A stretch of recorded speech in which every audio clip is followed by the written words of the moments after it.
On a besoin d'avoir des profils dans l'entreprise, des explorateurs qui vont aller innover, qui vont aller tester un certain nombre de choses. Et on a besoin d'avoir des gens qui exploitent, qui vont faire en sorte que ça va être opérationnel et utilisé derrière. Bonjour, je suis Manuel Davy et je vous souhaite la bienvenue dans les Carnets de l'IA, le podcast indépendant numéro 1 sur l'IA qui explore comment intégrer l'intelligence artificielle en entreprise.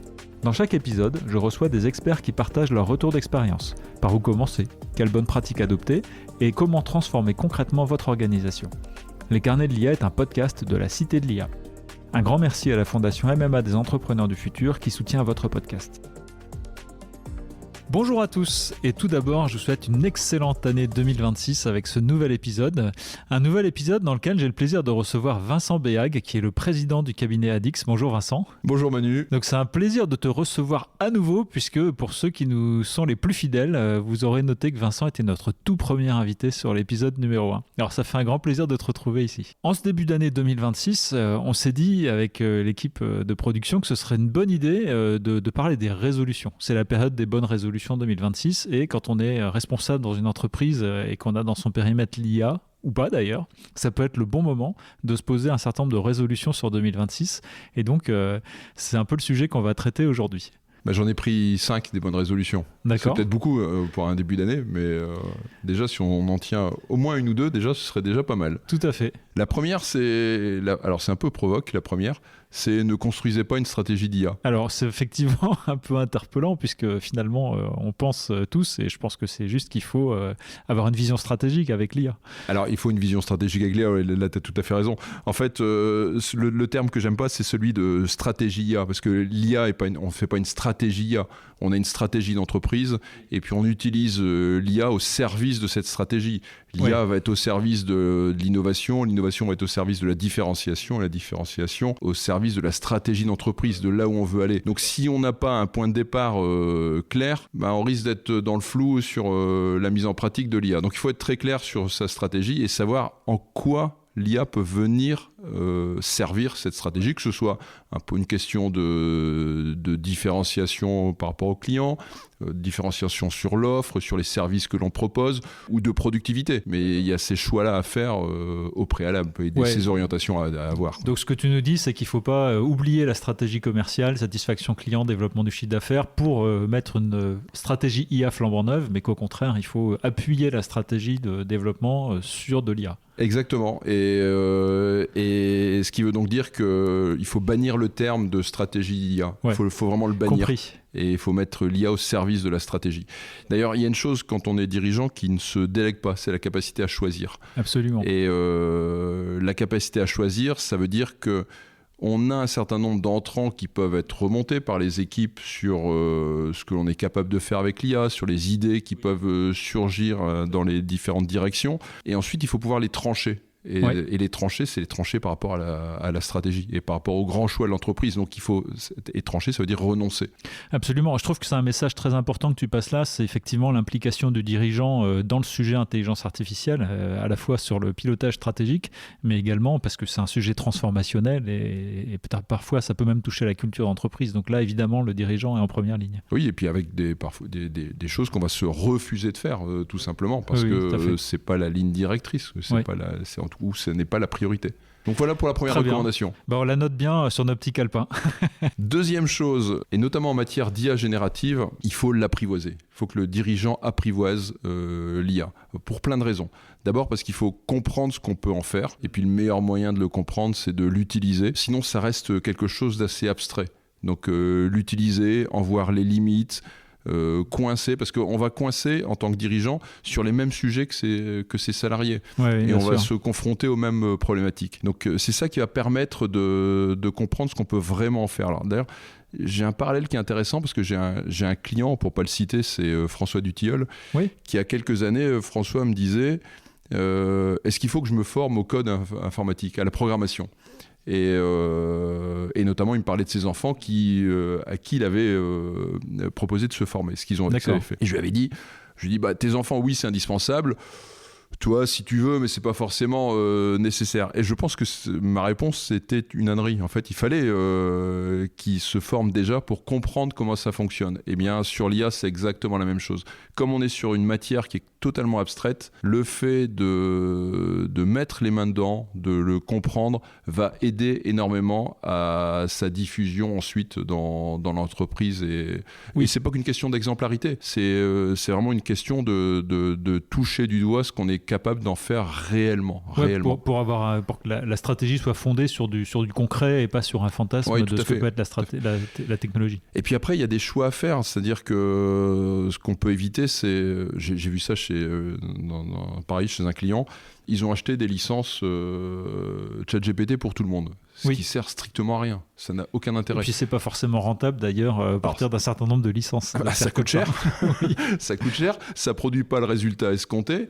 Et puis c'est pas parce qu'on va aller poser le système entre les mains de chacun qui sauront quoi en faire. Je vais prendre un second parallèle, celui des premiers temps de la bureautique, d'Excel, de Word, etc., ou de PowerPoint. Alors Excel est le plus intéressant. C'est pas parce qu'on a mis entre les mains un Excel de chacun que tout le monde sait, même encore aujourd'hui, 30 ans après, l'utiliser correctement. J'ai même vu, alors là, je sais pas si je peux le citer, mais j'ai un exemple d'une cliente qui m'a dit: tiens, j'ai utilisé ChatGPT, ça fait un truc canon, ça m'a permis de changer les couleurs d'un camembert Excel. Et je dis: mais pourquoi t'as fait ça avec ChatGPT? Elle dit: parce que ça marche bien. Je dis: mais il suffit de faire un clic droit avec Excel. Et donc on peut changer la couleur du camembert avec un clic droit Excel. Et donc quand on voit que cette appropriation-là, 30 ans après, sur Excel n'est pas faite, avec les possibilités des IA génératives qui sont bien plus importantes, on peut se dire qu'il va falloir sacrément de l'accompagnement avant d'en tirer vraiment parti. Je trouve que ton exemple est également illustratif d'un sujet, c'est que l'IA n'est pas forcément la solution pour tous les problèmes, et que quand on peut faire sans, et dans ton cas précis, en utilisant le clic droit dans Excel, finalement c'est aussi rapide et même souvent plus efficace. Ah il y a plein de cas, alors même sur des cas plus complexes, j'en ai eu un autre de cas d'usage, où alors c'est sur des sujets de logistique, sujets que tu connais bien, sur des retours de produits textiles. Et l'idée, c'était de mettre en place des solutions de reconnaissance, à reconnaître des fringues mélangées dans un carton, lever de bonheur. Pas simple. Et c'est pas ce qui va de mieux. Et il y avait d'autres exemples également qui, finalement, quand on les mettait bout à bout, le vrai sujet, c'était d'aller vers des solutions d'RFID potentiellement, qui étaient bien plus efficaces par rapport à ce qu'on voulait traiter, et qui n'est pas du tout de l'IA pour le coup. Pas du tout de l'IA. Mais je vais revenir sur l'IA générative et le fait de le tester. Parce que ça peut être testé par le dirigeant. Un exemple, c'est les comptes rendus automatiques de réunion. Comptes rendus automatiques de réunion, c'est intéressant ne serait-ce de le faire que pour comprendre le résultat qu'on obtient, la transcription, la qualité de ce qu'on doit obtenir, la manière dont il faut le relire pour que ce soit juste derrière.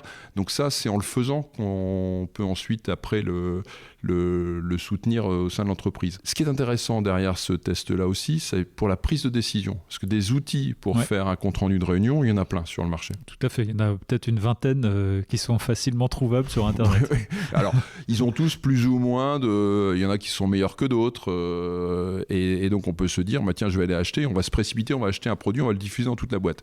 Sauf que ça, on sait le faire avec un outil finalement collaboratif classique qu'on a en entreprise qui s'appelle Office d'un côté ou Google de l'autre. Quand on en a l'un ou l'autre, on va utiliser Copilot ou Gemini et on saura faire à peu près la même chose. Alors certains vont dire mais c'est pas le meilleur outil pour le faire. Peut-être, sauf que ça bouge tellement vite que de toute façon, ça risque d'être rattrapé dans les mois qui viennent. Le bon exemple, j'aime bien les parallèles, les retours un peu historiques, je vais refaire un autre. Tiens, Covid, on revient au Covid. L'outil pendant le Covid de visio principal, c'était Zoom. C'était Zoom, exactement. Au début du Covid. C'était Zoom. Et pourquoi ? Parce que les autres étaient faibles en termes d'outils. Et Zoom était le meilleur. Et il a disparu. Complètement. Qui utilise encore Zoom ? Mais personne. Les universitaires éventuellement. Oui, un peu. Mais la plupart du temps, c'est intégré. On utilise Teams ou Meet parce que c'est intégré à l'outil collaboratif. Eh bien, avec l'IA générative, à des usages de productivité personnelle, le terme est important, à des usages de productivité personnelle, ça va aller vers ces outils bureautiques. Intégrés dans les suites bureautiques. Ce qui pose d'ailleurs une vraie question sur l'avenir des autres, qui vont plutôt se retrouver sur de l'usage grand public, sur du B2B ou d'autres typologies d'usage, mais Mais en tout cas, ce monde-là va changer énormément. D'où l'importance de ne pas signer des contrats sur 5 ans avec ce type d'acteur. Et d'où l'importance pour le dirigeant de bien le comprendre, parce que c'est lui qui va signer et qui va prendre l'engagement au final derrière. Donc il va falloir qu'il ait un contre-pouvoir par rapport à ce que les équipes vont proposer et qu'il puisse faire un choix éclairé à ce moment-là. Donc s'il ne l'a pas touché, c'est difficile de faire un choix éclairé. Je fais un petit récap sur les 2 premières résolutions. Donc, une stratégie qui intègre l'IA dans la stratégie d'entreprise à la place d'une stratégie dite stratégie IA. Le deuxième point, c'est que le dirigeant lui-même se forme à l'usage des IA génératives. Je pense que c'est déjà un bon point de départ pour l'année. Donc déjà, rien que faire ces 2-là, c'est déjà pas mal. Alors là, on va cranter, un peu plus loin maintenant. On va aller un peu plus loin. Le troisième, c'est de tester, alors là, c'est pas le dirigeant directement, mais c'est dans les équipes dans l'entreprise, de tester l'orchestration de processus dopés à l'IA. Alors pourquoi j'utilise ce terme orchestration de processus dopés à l'IA? J'aurais pu parler d'agent ou d'IA agentique. Sauf que derrière ces termes-là, c'est comme dans toute l'histoire de la tech, les ERP, le BIM, le DAM, je peux en citer je ne sais pas combien, des termes comme ça. On ne sait plus trop ce qu'il y a derrière exactement. Tout à fait, Et donc quand on parle d'agent, on ne sait pas exactement ce qu'il y a derrière un agent. Oui, c'est un espèce de mot nuage flou qui cache plein de choses différentes. Exactement, c'est un mot valise. La réalité, c'est que c'est de l'orchestration de processus, qui sont des processus déjà réalisés dans l'entreprise, alors qu'il faut peut-être transformer, modifier, mais sur lesquels certaines des tâches qui sont réalisées par l'humain aujourd'hui peuvent être remplacées par de l'IA. L'orchestration de processus en tant que telle n'est pas de l'IA. Par contre, le fait de lire un mail, de le classer, de l'interpréter, peut être remplacé par une IA, et en l'occurrence une IA générative, qui à réception va le comprendre et l'orienter vers telle ou telle personne de façon automatique. Peut-être pour être concret, on reçoit par mail une demande de devis, on peut avoir une IA qui analyse le mail, qui le catégorise en demande de devis, qui fait une ouverture de page dans le RP pour saisir le devis, ce genre de choses, c'est ça que tu as en tête. Exactement, alors il y a des outils spécialisés qui le font, par exemple sur de la prise de commande, qui vont traduire un mail en une commande et l'intégrer dans le RP automatiquement. Ensuite, un humain intervient pour vérifier que la proposition d'intégration de la commande est juste, et puis si elle est juste, il le valide. Donc ça fait gagner beaucoup de temps. Ça peut être un agent d'intégration de commande. On peut en avoir d'autres sur une demande de pièces dans l'assurance, par exemple, sur une demande de documents, sur un service à déclencher, enfin tout type de demande et d'interaction qu'il peut y avoir entre un client et l'entreprise. On va le faire lire par une IA et qui va ensuite enchaîner vers le processus et intégrer des éléments au sein des outils de gestion et puis enchaîner les tâches qu'il peut y avoir derrière. Donc on est dans du ressort de l'orchestration de processus. Il y a des outils comme Make, Zapier, Annuiten, Power Automate dans les suites Microsoft qui fonctionnent. Il y a une offre pléthorique là-dessus aussi. Ah oui, tout à fait. Oui, tout à fait. Il y a mes amis de Castra qui sont une société locale pour le coup que j'ai accompagné via Odéfi qui font également ce genre de choses qui sont des outils à regarder. Ce qui est intéressant, c'est de les tester, de voir ce qui est possible de faire avec ces outils et ensuite de bien comprendre la place de l'humain, la place de l'IA, la place de l'orchestration du processus et l'intégration dans le système d'information. Parce que le danger, si on ne le fait pas correctement, c'est de construire du shadow IT, shadow IA, des systèmes parallèles qui vont être... je refais encore un petit parallèle avec Access par exemple. Il y a 30 ou 35 ans, le nombre d'applications Access qui existaient, qui ont été construites pour pallier des déficits du système d'information, mais c'était gigantesque. Eh bien, il pourrait se produire exactement la même chose aujourd'hui avec ces process. Ce qui nous ramène au premier point d'ailleurs sur le fait d'avoir une stratégie et de l'intégrer dans la stratégie d'entreprise. Exactement. Il faut aller sur les processus qui vont être les plus rentables pour l'entreprise. Donc ça suppose d'abord de les identifier, de les passer en revue, de choisir ce que l'on va prioriser ou pas, de disposer d'utiliser à peu près globalement le même outil d'orchestration pour chacun. On ne va pas en choisir un à chaque solution qu'on veut mettre en place ou chaque process. Il y a un point important sur le sujet, en tout cas, testez-le parce que pour le coup, s'il y a des gains de productivité à faire, c'est là qu'on va les trouver sur ce type d'usage. D'accord. Ce que j'aime bien dans ces 3 premières résolutions que tu nous as proposées, c'est qu'elles répondent aussi à une attente des entreprises, c'est de se dire, moi qui n'ai pas beaucoup de moyens, est-ce que je peux faire de l'IA ? Parce que c'est souvent ce qu'on entend, notamment du côté des PME, et clairement, ces 3 premières résolutions, elles sont compatibles avec peu de moyens. Pour l'orchestration de processus, comme tu viens de la décrire, qu'est-ce qu'il faut comme moyen spécifique ? Pas grand-chose. En fait, il faut comprendre comment fonctionne. Alors, c'est des outils, certains sont des outils no-code, ils ne nécessitent aucune connaissance informatique. Donc, il faut juste avoir quelqu'un de motivé qui va s'en occuper, quoi. Motivé, un peu débrouillard, on peut même trouver des tutos. Alors, c'est peut-être, ça pour les TPE et les PME, pour les grandes entreprises, non, mais on peut trouver même des tutos pour savoir comment les utiliser sur Internet très facilement, quoi. C'est accessible. J'ai un client c'est le directeur de production qui a utilisé ça.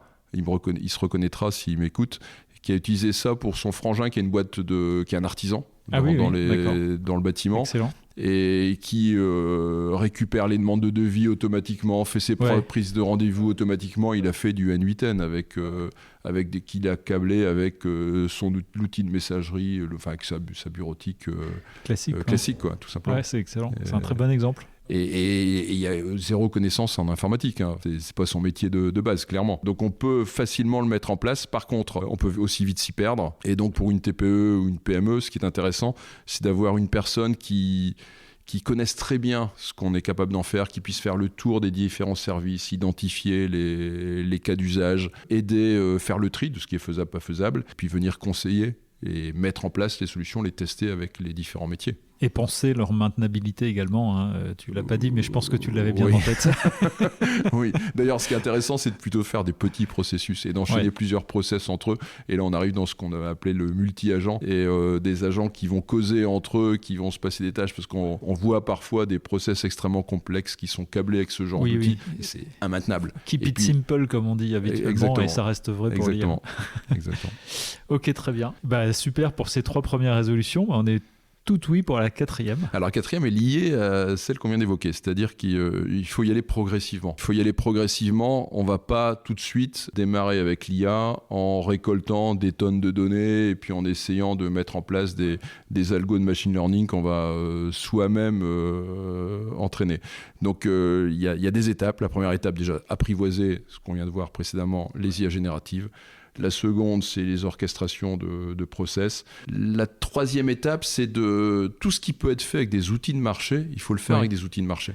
Et alors, soit c'est au travers de son ERP. Quand tu dis au travers, c'est en attendant les mises à jour de l'éditeur qui va venir lui-même apporter des fonctionnalités IA. C'est ce que tu as en tête ? Exactement, parce que tous investissent massivement dans des cas d'usage d'IA ajustés sur leurs solutions. Sage, par exemple, a mis en place du requêtage de ses bases en langage naturel, où j'ai envie de savoir... est-ce que tu peux me ressortir les variations sur mes notes de frais de cette semaine par rapport à la semaine équivalente de l'année dernière ou par rapport au mois précédent, etc., en langage naturel. Et Sage a fait l'effort de réussir à traduire ce qu'on pouvait obtenir, cette demande-là, en une requête dans la base de données, et une requête certaine, et non pas on est sûr du résultat en tout cas. Oui, d'accord. Parce que Sage l'a fait. Donc c'est pas la peine d'aller refaire ça. Ça c'est valable avec des Salesforce, avec des HubSpot, avec d'autres outils de CRM, tous les outils de RP, etc. Et puis ensuite il y a des besoins plus spécifiques, mais ça tu connais bien puisque c'est ce que tu vends avec Vekia, qui sont sur un cas d'usage particulier, qui sont en plus complexes à maîtriser, et donc autant aller l'acheter. Et la 4e étape, qui n'est à conserver que pour des cas d'usage vraiment très particuliers, propres à un métier sur lequel aucune solution de marché ne peut fonctionner, là on vient récolter de la donnée, on vient entraîner des algorithmes et puis on développe ses propres cas d'usage, mais ça nécessite du temps, on n'est pas certain de la réussite. Et puis il faut des compétences pour le faire. Oui, puis c'est plus risqué aussi, comme tu l'as dit. Je pense que le message important, et je me permets de le réitérer pour nos auditeurs, c'est que quand on peut acheter, il vaut mieux acheter une solution de marché ou attendre que ça arrive tout seul dans nos outils déjà en place. Et seulement quand on ne peut pas faire ça, à ce moment-là, on considère de faire appel à de l'expertise pour faire des cas d'usage dédiés à un cas particulier. Exactement. Et c'est très très vrai, hein, d'autant plus pour des PME ou des ETI, des petites ETI. À partir des grandes ETI ou des grandes entreprises, là on a potentiellement plus de moyens, Et puis, il peut y avoir aussi un intérêt économique à aller mettre une solution plus spécialisée, maison. On dispose aussi dans ces grandes boîtes-là de volumes de données qui ont été récoltés depuis pas mal d'années déjà. Il y a de la matière. Il y a de la matière et de la capacité à faire également. Ok, merci pour cette 4e résolution. On en arrive donc à la 5e et dernière pour cette année. Ça fait déjà pas mal. Hein. Oui, on va s'arrêter là parce que déjà, si on en fait 5, c'est déjà pas mal. C'est déjà pas mal. Exactement. Donc on verra ceux qui sont 5 étoiles à la fin de l'année. On fera un questionnaire au mois de décembre. Exactement. Alors la dernière c'est d'installer une gouvernance de l'IA. Oui. Le risque, c'est que ce soit anarchique. Que ça parte de partout et sans cohérence. Et puis d'initiative de l'un ou de l'autre, des plus motivés. Donc... C'est déjà un peu le cas avec ce qu'on appelle le shadow IA, c'est-à-dire l'usage, je dirais, un peu en douce parfois dans certaines entreprises d'IA du marché. J'ai fait une analyse sur un sujet qui n'est pas lié à l'IA, mais qui est sur un audit et un schéma directeur IT pour un client. J'ai analysé la dépense informatique. Et en analysant la dépense informatique, qu'est-ce que j'ai fait ? Je suis reparti du grand livre. Et en repartant du grand livre, j'ai retrouvé une bonne dizaine de solutions d'IA à droite à gauche dans une boîte qui n'est pas gigantesque. Hein. C'est une boîte, il y a une centaine de personnes, hein. Pas beaucoup, hein. Une centaine de personnes. J'ai retrouvé une dizaine de solutions d'IA à droite à gauche qui avaient été prises par l'un, par l'autre, parfois payées avec sa carte bleue d'entreprise.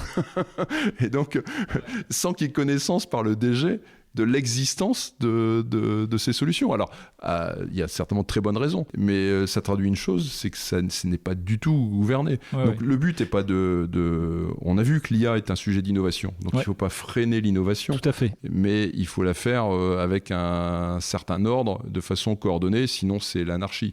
D'ailleurs, c'est souvent la difficulté pour le dirigeant de trouver le bon compromis entre favoriser l'innovation et donc la prise d'initiative individuelle, et puis ne pas développer du shadow IA qui va poser beaucoup de problèmes de sécurité, de confidentialité et de risques technologiques à terme. La complexité, c'est de faire les deux. Enfin, je ne voudrais pas faire du en même temps comme notre président. Ça n'a pas forcément toujours très bien réussi le en même temps. Néanmoins, il faut en même temps, et je vais utiliser ce terme-là, faire de l'innovation et la réguler. Ce qui peut être à l'opposé, puisqu'on peut tuer l'innovation par le terme de gouvernance et par cette régulation. Donc, pour réussir à faire le parallèle entre les deux. D'ailleurs, il y a une mise en abîme intéressante qui est que c'est ce que tu décris là, c'est ce qu'on appelle le compromis exploration-exploitation, qui est au cœur finalement de certaines technologies d'intelligence artificielle, notamment l'apprentissage par renforcement. Donc, c'est assez marrant de voir que ça s'applique aussi de manière très formalisée dans l'IA elle-même. J'ai une petite image d'ailleurs à ce sujet entre l'exploitation et l'exploration. C'est l'image, elle n'est pas de moi, je l'ai récupérée les profils de mouches et les profils d'abeilles dans les boîtes. Si on prend un tube en inox avec une plaque de verre au bout et que l'on met une abeille, on la fait entrer à gauche, la plaque de verre est à droite du tube en inox. L'abeille, elle va aller tout droit, elle va mourir sur la plaque de verre. Elle va essayer de sortir. Elle va voir la lumière, elle va aller tout droit. Elle est, pour le coup, elle est très processée et l'abeille, elle exploite. Et elle meurt. Et puis, si on entre une mouche, cette fois-ci, dans ce tube, la mouche va partir un peu dans tous les sens, elle retrouvera la sortie. Ouais, un peu par hasard, mais elle va quand même sortir. Et oui, elle va sortir. Parce que la mouche, elle explore. Et en fait, on a besoin des deux. On a besoin d'avoir des profils dans l'entreprise, des explorateurs, qui vont aller innover, qui vont aller tester un certain nombre de choses. Tout à fait. Et on a besoin d'avoir des gens qui exploitent, qui vont faire en sorte que ça va être opérationnel et utilisé derrière. Et toute la complexité de réussir à avoir les deux. Alors, selon les tailles de boîte, parce que le terme de gouvernance, il peut faire peur. Quand on est une PME, la gouvernance, ça va être le codir, ça va être le dirigeant avec son codir, et puis les éléments d'innovation vont remonter, être décidés au sein du codir. Donc ce que tu décris dans une petite entreprise, la gouvernance, c'est déjà la connaissance de ce qui se fait dans l'entreprise par le responsable de l'entreprise, quoi. D'avoir une bonne visibilité de ce qui est en train d'être. Et de laisser une place dans le codir sur le sujet de l'innovation par l'IA et de venir le réguler, et la prise de décision se fait au niveau du codir. Quand on bascule sur des ETI ou sur des plus grandes entreprises, là ça nécessite d'avoir quelqu'un qui prépare cette gouvernance, qui peut aller le reporter selon la taille en COMEX, en CODIR, ou qui peut le faire au travers d'une instance dédiée spécifiquement, comme on le fait sur... Alors, certaines ont déjà des directions de la transformation, des directions de l'innovation. Certaines ont organisé des approches de lean dans l'entreprise qui peuvent être assez proches de ce qu'on peut faire avec l'IA sur la productivité. Il n'y a pas de cas général. Il ne faut pas forcément mettre en place une instance de gouvernance IA pour mettre une instance de gouvernance IA. Il faut l'intégrer en fonction de la culture de la boîte et de ce qui existe déjà. Donc s'il y a une direction à transformation, on peut s'appuyer dessus. Si on n'a pas, on peut la créer. Ça peut être le rôle du COMEX. Oui, c'est de rentrer dans les process qui existent déjà, mais avec une casquette nouvelle qui est celle de l'IA en termes de coordination. Oui, absolument. Ouais. Et en l'intégrant vraiment en fonction de la taille. Mais c'est ça qui va permettre de réguler les points qu'on a vus précédemment. C'est ça qui va permettre de réguler le shadow IT. C'est ça qui va permettre d'organiser la diffusion de l'IA générative, au-delà du fait que le dirigeant se forme, qui était la reco numéro 2. Et je disais, il ne faut pas juste poser un chat GPT ou un copilot ou autre chose dans l'entreprise, mais c'est ça qui va permettre d'aller animer au travers de café IA, au travers de partage d'expériences entre les collaborateurs, etc. et d'assurer cette animation et cette diffusion de la pratique. C'est ce qui va permettre aussi de trancher les projets que l'on fait, ceux qu'on ne fait pas. Là, il faut mettre un focus, on va aller le mettre à un moment donné sur le marketing ou sur la logistique ou sur les achats ou je ne sais où, la production, peu importe. Mais c'est à cet endroit-là que vont se prendre ces décisions très structurantes. Ok, très bien. Bon, bah, c'était donc notre 5e résolution. Ce que j'aime beaucoup dans ton approche, c'est que tu as quelque chose de très concret et pragmatique. On voit l'expérience d'accompagnement des entreprises sur le terrain au quotidien. Très bien, bah, merci encore pour tout ça, Vincent. Et puis, je m'adresse à nos auditeurs. Bah, vous avez du pain sur la planche et j'espère que vous trouverez ces informations utiles et qu'elles vous permettront d'avancer cette année avec l'IA. Quant à nous, on se retrouve dans 15 jours pour un nouvel épisode. D'ici là, n'hésitez pas à vous abonner à notre chaîne et à nous retrouver sur notre site internet www.iahdf.org. À bientôt.